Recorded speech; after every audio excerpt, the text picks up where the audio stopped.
It's shoe cleaning day. These things are a mess. So today is shoe cleaning day. I got this on Amazon. It's $26.95 for the kit minus this little thing that I make, and I'll show you that later. Yeah, let's get started. So this also works on other leather things like purses and furniture, and with things costing so much, I think maintaining things is super important. So this was definitely worth the money I spent on it, and there's lots more cleaning supplies still in this kit.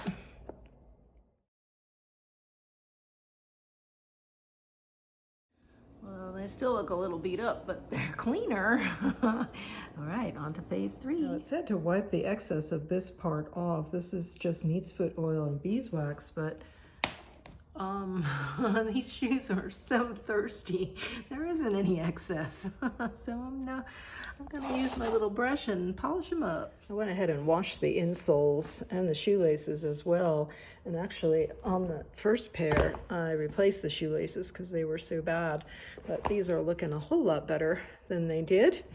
Let me put these other ones together. So this is the other thing that I made back in 2019, which beeswax, cocoa butter, and castor oil. It's a harder substance. Back east, the main concern was waterproofing, and out here it's dust and mud. So anyway, if I need this, I'll add it on afterwards. Okay, cat approved. I'm just gonna say, if you find that your shoes don't smell good, and you're airing them out and changing your shoes around so you're not wearing the same ones all the time. Back in North Carolina, we used to stick things like mint or mugwort into the shoes. But if you don't have that, black tea bags also work. My shoes smell good, so I don't need to do that. But just saying, if y'all needed to, it works.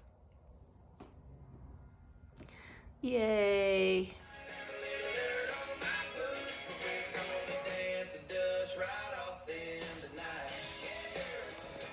Well, that's John Pardi. He might have a little dirt on his boots, but mine look good.